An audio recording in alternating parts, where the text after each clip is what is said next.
do this documentary so people wouldn't have to always stare and take pictures, because we don't like when they take pictures. In 1950, 2 baby girls were born, and their mother was told they had died. That was a lie. For 12 years, doctors kept them hidden and did horrifying experiments on them. In another case, twin sisters wanted to be separated so badly they were willing to die during surgery. Then, there are twins who can taste what the other tastes and see through each other's eyes. These are just 3 of the most shocking cases ever recorded. The full list reveals secrets about human survival that doctors are still trying to understand today. Number 10. Ratica and Dudica. Ratica and Dudica were born in 1888 in Orissa, India. They were conjoined twin sisters, joined at the chest. From the moment they came into the world, people around them believed something was wrong. The villagers saw their condition as a curse. Some even called them a sign of punishment from the gods. Their own father couldn't handle it. He tried to pull them apart with his bare hands, which could have killed them. Luckily, people stopped him before it was too late. After that terrible moment, the twins were taken in by monks at a nearby temple. These monks didn't see them as monsters. They cared for the girls and gave them names: Ratica and Dudica. For a short time, they lived in peace, safe from the fear and judgment of others. But things changed again in 1893. Ratica and Dudica were just 5 years old when a British showman named Captain Coleman took them away. He made a deal with the people who were looking after the girls and brought them to Europe.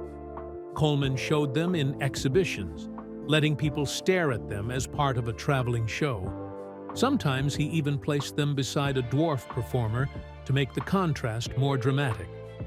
It wasn't the life any child would ask for, but many said Coleman treated them kindly, almost like a father. The girls smiled often, and from the outside, they seemed happy. They traveled through different cities, always together, always seen as something strange and rare. Though joined by just a band of cartilage in the chest, they had separate bodies and personalities, yet they had never spent a moment apart. Everything changed in 1902. Dudica became very sick. She had tuberculosis, which was a deadly illness back then.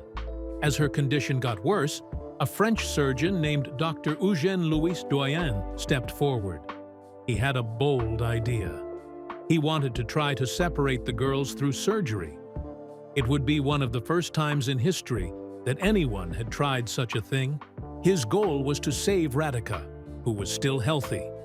The operation took place in Paris in February 1902. It was a huge event. Dr. Doyen even filmed it using one of the earliest movie cameras. The footage was later shown to other doctors and even in sideshow theaters. People were amazed by the bravery and horror of it all. The surgery worked in a technical sense.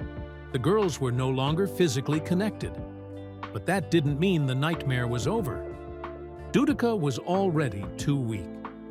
Not long after the separation, she died from tuberculosis. Ratica lived, but the infection had already entered her body too. She was moved to a sanatorium in Paris, where she received medical care. But now, for the first time in her life, she was alone. After being side by side with her sister every second since birth, the silence must have felt unbearable. Some said that the loneliness was even worse than the disease itself. Ratica died in 1903, just a year after the surgery. She was only 15 years old. Number 9. Daisy and Violet Hilton. Daisy and Violet Hilton were born in Brighton, England in 1908. They were conjoined twins, connected at the base of the spine. Their mother was unmarried and felt ashamed. She thought their condition was a punishment and gave them away right after birth. A midwife named Mary Hilton took them in, but not out of kindness. She saw money in their suffering.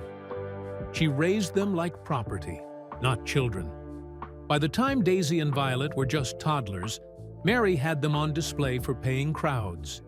She sold tickets, postcards, and even photos of the twins. When they were only 3 years old, they were being dragged across Europe, Australia, and the United States like they were some sort of show animals. After Mary Hilton died, the girls passed into the hands of her daughter and son-in-law. Their names were Edith and Meyer Myers, and they treated the twins even worse. In the sisters' own words, they were treated like slaves. They were forced to perform non-stop, and the couple kept every single penny. Even through all this cruelty, Daisy and Violet developed real talents. Daisy learned to play the violin, and Violet mastered the saxophone. They could sing and dance. Their skills helped them rise above the carnival world and become vaudeville stars. By 1931, when they were 23 years old, they finally took their freedom back. They sued the Myers family and won. It was the first time in their lives they had control over their own money and choices. The 1930s brought them fame. American crowds came not just to stare, but to see real performers. In 1932, they made it to Hollywood and appeared in the movie Freaks, which shocked people at the time because it used real carnival performers. Then, in 1952, they starred in a film called Chained for Life. The story was based on them, and it asked a deep question. If two people are physically joined, can they be separated by law? But fame doesn't last forever. By the 1960s, people lost interest. In 1961, a manager they trusted left them behind in North Carolina with no money and no way home. They were stranded. Locals helped them, and they found simple work at a grocery store in Charlotte, wrapping food. They had gone from headlining vaudeville to packing groceries, but they were at peace. They lived quietly, side by side. In January 1969, everything changed. The Hong Kong flu pandemic was spreading fast. One day, the twins didn't show up at work. After several days, their co-workers got worried. When help finally arrived, the truth was heartbreaking. Daisy had died first. Violet, still attached, stayed alive for another 2 to 4 days next to her sister's lifeless body. There was nothing she could do. She couldn't call for help. She couldn't leave. She was trapped beside the person she had loved and hated, and lived with every single day of her life. By the time someone found them, Violet had also passed. The official reports said that Daisy died from the flu, and that Violet died soon after because she was still physically connected. The virus had infected both, but it was Daisy who left first. Violet stayed behind in the most lonely way imaginable. Number 8. Masha and Dasha Krivoshlyapova. Maria and Daria Krivoshlyapova, known as Masha and Dasha, were born in Moscow in January 1950. They were connected at the waist. From the waist down, they shared one lower body. They had 2 legs and a third one that didn't fully form. From the waist up, they were 2 separate people, with their own arms, hearts, lungs, and brains. Their blood systems were connected, but their nervous systems were not. It meant scientists could use them in ways that were chilling. Their mother was told they died soon after birth. But that was a lie. In Stalin's Soviet Union, the government took babies with deformities and hid them. Masha and Dasha were secretly moved to a medical institute, where they would be studied like lab animals. Their childhood was spent not with toys or friends, but under bright lab lights and needles. The doctors did things that would make most people sick. They injected radioactive substances into one twin just to see how it traveled to the other. They froze one twin in ice baths to check if the other's body would react. They burned them. They electrocuted them. They starved them. They kept them awake for days. These weren't treatments. They were experiments. And they went on for 12 years.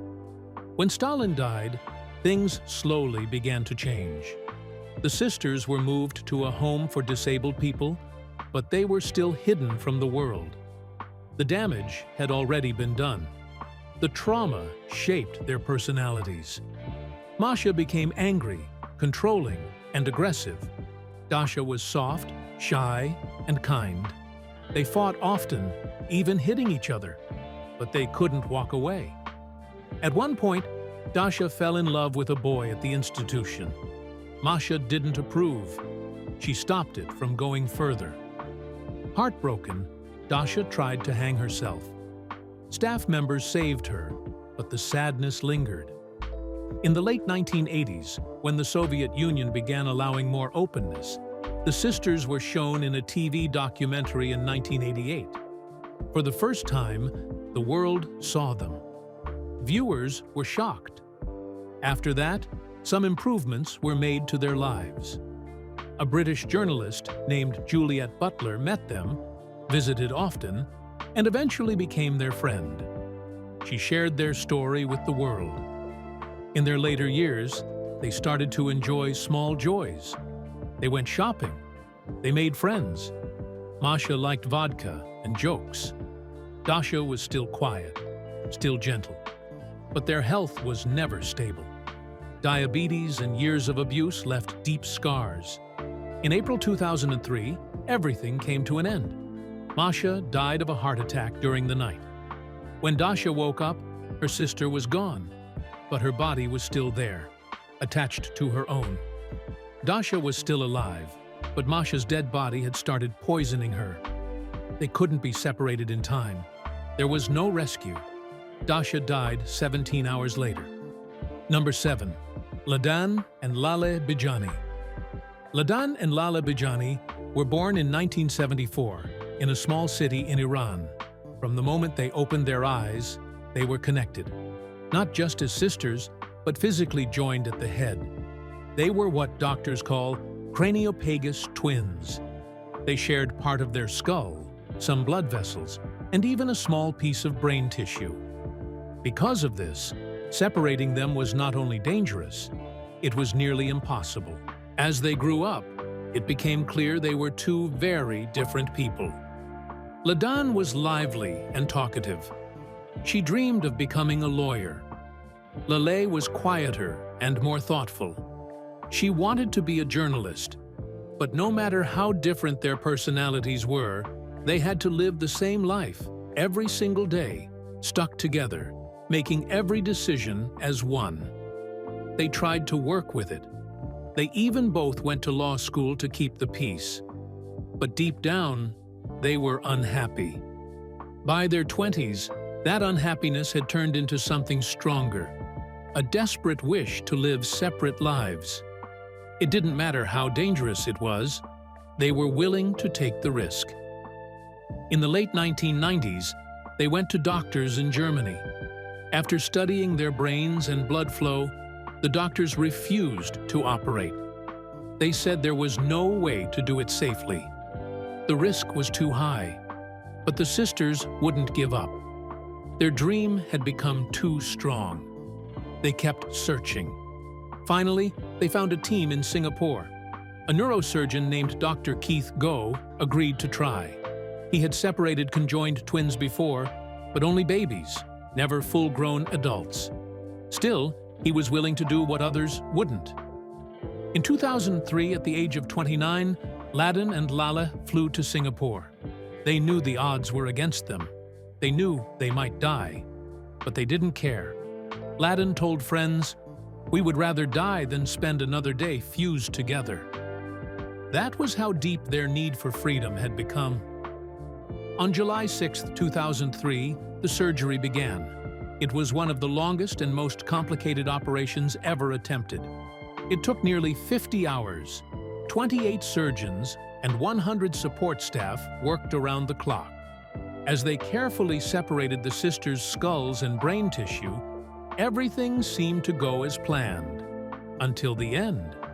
The last part of the surgery involved the veins that drained blood from their brains. These veins were deeply connected. When the doctors tried to divide them, something went terribly wrong. Massive bleeding started. First, Ladan's heart stopped. They tried to save her, but they couldn't.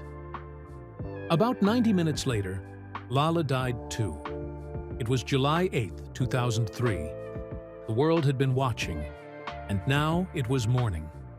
Dr. Go said quietly after the operation, "We did our best, but we lost them." People everywhere were heartbroken. Some wondered if the doctors had made the right decision by agreeing to the surgery. Others believed the sisters had the right to choose, no matter the cost. One doctor in Singapore said the team had begged them not to go through with it. But Ladan was firm. Laleh was scared, but followed her sister's wish. They were buried side by side in Iran, still together, even in death. Number 6. Lorie and George Reba Schappell. Lorie and Donnie Schappell were born in Pennsylvania in 1961. They were craniopagus twins too, and their situation was even more complicated. About 30% of their brain tissue was shared, and their skulls were deeply fused. Separation wasn't just risky, it was completely impossible. When they were born, their parents couldn't take care of them. They were placed in an institution for people with disabilities. They stayed there for many years. But in the 1980s, things began to change. They started living on their own and building lives outside the walls of the institution. Donnie had a dream. She loved country music and had a strong singing voice. She started singing at small events and talent shows. Slowly, her music career began to grow. In 1997, she won an award in Los Angeles for Best New Country Artist. Her songs were even used in a movie in 2003 called Stuck on You, which was about fictional conjoined twins. Her sister Lorie was always right beside her, literally. Because of the way they were joined, Reba had to stand while Lorie sat in a special wheelchair next to her on stage. Lorie didn't complain. She supported her sister's dreams completely. She worked at a hospital laundry and made sure their everyday life kept running smoothly. In 2006, Donnie made another huge decision. She announced that she identified as male. She changed her name to George Schappell and started living as a man. This was something no one had ever seen before, conjoined twins with different genders. George dated women, and Lorie remained straight. They were twins, joined forever, but they had different identities, dreams, and even love lives. People often asked how they made it work. They explained that they had rules. If one of them was on the phone with a partner or needed privacy, the other would wear headphones or read a book. They respected each other's space in every way they could. They still live in Pennsylvania, now in their 60s. They've done interviews and public talks, sharing their journey with the world.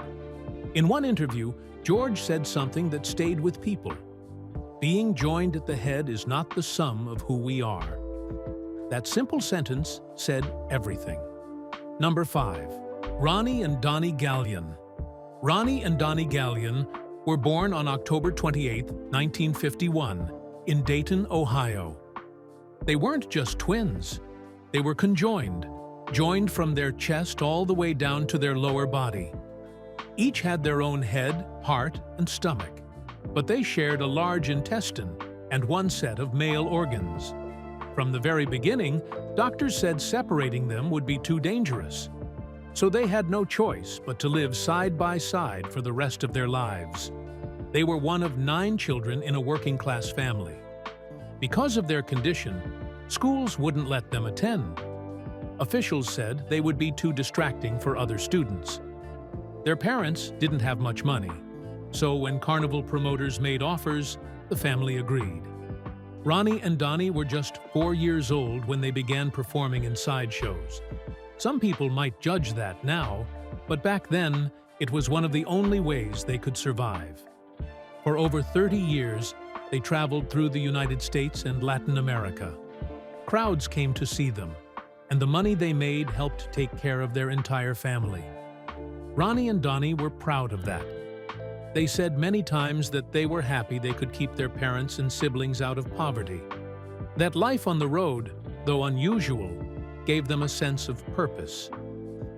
In 1991, when they were in their 40s, they finally retired and went back to Dayton.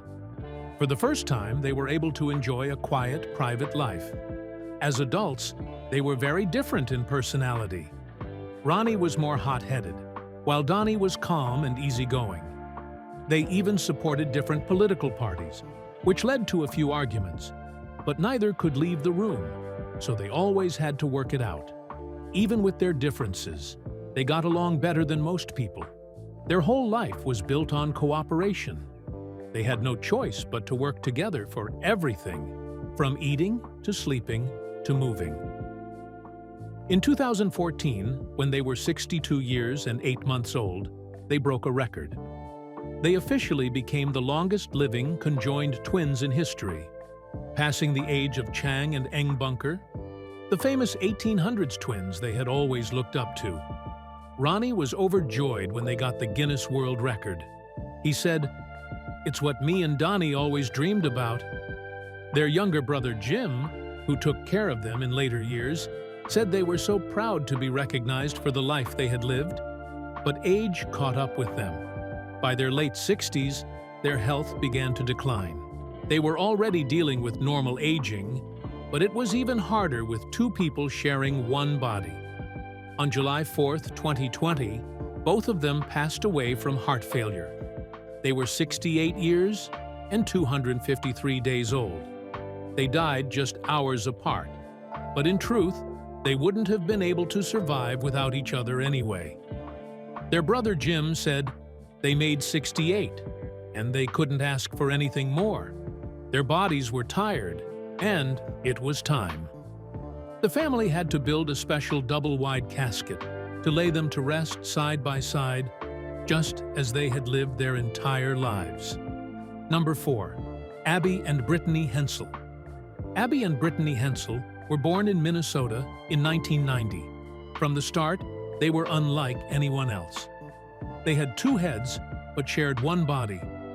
From the neck down, they had one torso, one set of arms and legs, and many shared organs, but each girl had her own heart, stomach, and spine. What made them special was how they worked together. Abby controls the right side of their body, while Brittany controls the left. They had to learn to crawl, walk, run, swim, and even drive by coordinating everything together. It sounds impossible, but somehow they made it work like second nature. When doctors suggested surgery to separate them, their parents said no. That decision saved both girls. As they grew up, their parents focused on giving them a normal life. They went to school, made friends, and played just like other kids. The trust between them was unshakable. They each could only feel their own side, so if someone tickled Brittany's left foot, only she would laugh. But when they needed to do something like clap or drive a car, they moved like one person. At 16, they passed their driving test together. One used the gas, the other used the brake, and they both held the steering wheel. They also went to college together at Bethel University and studied education. After graduating, they became teachers. They share one salary and one classroom.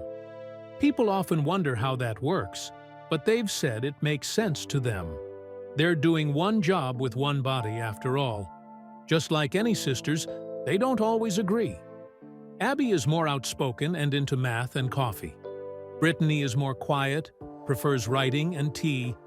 They even joke about having different birthdays because Brittany was born just a few seconds after Abby. But when they argue, they work it out because they have to. Over time, they've learned how to compromise better than most people ever will. They became known to the world in 1996 when they appeared on the Oprah Winfrey Show. They were just 6 years old. Later, at 12, they were on the cover of Life magazine. In 2012, they starred in a short reality series on TLC called Abby and Brittany, which showed their life after college and how they traveled and worked together. They never wanted to be treated like a mystery or a science project. They wanted to be seen for who they are, just Abby and Brittany. Now in their 30s, they're still living life side by side. They don't like being called Siamese twins. That term feels old and wrong to them. They prefer just being called conjoined twins, or, even better, by their names. When asked how they managed to do it all, they've said it just feels normal to them. They've spent every moment of life together, so it's all they've ever known. Number 3. Christa and Tatiana Hogan. In 2006, something happened in Vancouver, Canada, that stunned the medical world. On October 25th of that year, twin girls were born who were not just joined at the head, but shared something no other known twins ever had. Their names were Christa and Tatiana Hogan, and what made them different wasn't just the way their skulls were connected. It was their brains. They were born with a shared thalamus, a deep part of the brain that handles senses like touch, taste, and vision. That small piece of shared tissue changed everything. Doctors noticed strange things almost right away. If one of the girls sucked on a pacifier, the other seemed to calm down. If one laughed from being tickled, the other one laughed too, even when she wasn't being touched.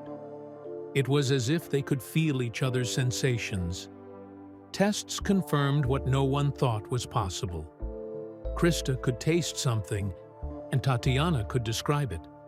One could close her eyes, and the other could see for her.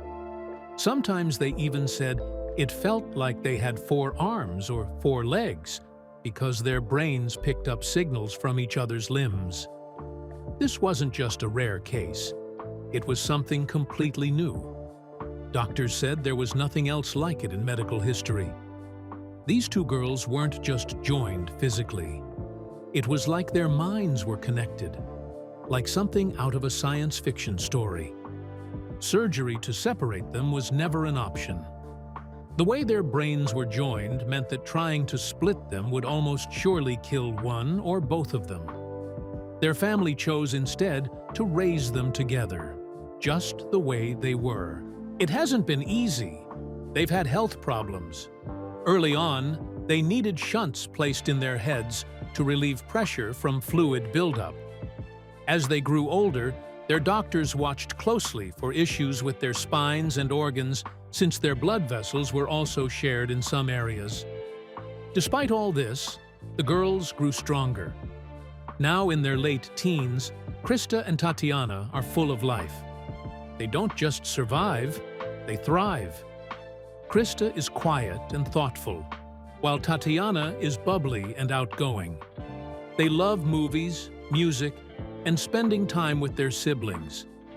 They can't walk easily because of how their heads are joined, but they use a custom wheelchair and have learned how to crawl and move together. They've even been on Canadian TV, where people were touched by their honesty and humor. When asked if they mind being conjoined, they once said, "We never get lonely, and we always have someone to play with." Doctors still study them, with their family's permission. Through those studies, scientists have learned more about how the brain works and how it can adapt. But what really touches people is not the science, it's the love between the girls. They are 2 separate people with their own thoughts and dreams, but they share something so deep, it's hard to explain. Number 2. Ganga and Jamuna Mandal. Back in the 1970s, in a small village in West Bengal, India, 2 baby girls were born who would later be known across the country as the Spider Sisters. Their names are Ganga and Jamuna Mandal. Their bodies are even more unusual. From the waist up, they have 2 separate bodies, 2 heads, 2 arms each, 2 chests. But from the waist down, they are one person. They share one lower body, with legs that seem fused together. When they were born, their parents were overwhelmed. They were poor and didn't know how to raise such unique children. The twins were given up and later found a home in the world of Indian carnivals. For years, Ganga and Jamuna lived on the road, performing in shows where people would come to stare at them. Life was hard, they were often laughed at, and they felt deeply alone. But like everyone, they longed for something more. They wanted love. "We have two hearts, so we also want to love someone," they once said. Around 2010, something surprising happened. They met a man named Jasimuddin Ahmad, who worked as a sound engineer in the carnival. He didn't look at them like the crowd did. He listened to them. He cared. Slowly, the three of them formed a close friendship, and then something rare and beautiful bloomed. Love. Jasimuddin didn't fall in love with just one of the sisters. He fell for both. And the twins felt the same. They called him their Mr. India. He became their protector, their partner, and their home. Though Indian law wouldn't allow them to legally marry, they saw themselves as a real family. With him by their side, they began to feel less like oddities and more like human beings. Thanks to Jasimuddin's support, they left the carnival world for a time. They started living a quieter life, away from the spotlight. Health-wise, they still face struggles. Their bodies are under constant strain from being fused together, and any surgery to separate them is impossible. But emotionally, they are finally in a place of peace. Their story has inspired people around the world because it proves that love doesn't always follow the rules. Sometimes, it finds a way where no one expects it. Number 1. Chang and Eng Bunker. Much earlier in history, in 1811, another set of twins were born who would go on to change the world's understanding of conjoined life. Chang and Eng Bunker were born in Siam, now known as Thailand. They were joined at the chest by a band of flesh and cartilage, with part of their livers fused. Today, doctors say they probably could have been separated easily. But in the 1800s, that kind of surgery was impossible. When they were 17, a Scottish merchant spotted them and saw a way to make money. In 1829, they were brought to America and shown off in traveling shows. They were called the Siamese twins, a name that stuck for generations. At first, they were treated like animals, caged, mocked, even called monsters in newspapers. But the twins were smart. In 1832, they broke free from their contract and took control of their own lives. They became U.S. citizens and took the last name Bunker. They bought land in North Carolina and, shockingly, even became slave owners themselves. A sad and complex twist, considering how they had once been treated. In 1843, they both married, to two sisters named Adelaide and Sarah Yates. The marriages caused a scandal. People couldn't believe that two conjoined Asian men had married white women in the South. But the families made it work. They had two homes and took turns staying with their wives. In time, they had 21 children between them, 10 from Chang, 11 from Eng. None of their children were conjoined. They were good fathers. People would see them playing with their kids on the floor, laughing and crawling with them. But as the years passed, life got harder. The Civil War damaged their finances, and they went back on tour in 1865 to support their growing families. Chang's health started failing. He took up drinking and developed chronic bronchitis. On a cold January night in 1874, Chang died in his sleep. Eng woke up next to his dead brother, unable to move, panicking. A doctor came to try and separate them, but Eng refused. Maybe he was scared. Maybe he just couldn't imagine life without Chang. 3 hours later, Eng died too. The cause was listed as shock. Many believe he died of a broken heart. Doctors later studied their bodies and confirmed their liver was fused. That liver is still kept in a museum in Philadelphia today. Their simple gravestone reads, Chang and Eng Bunker, joined in life, joined in death. They were the first to show the world that being conjoined doesn't mean being less than human. They built families, raised children, and lived full lives. Their descendants now number in the hundreds across the U.S., and the town of Mount Airy still honors their memory. Their story changed everything.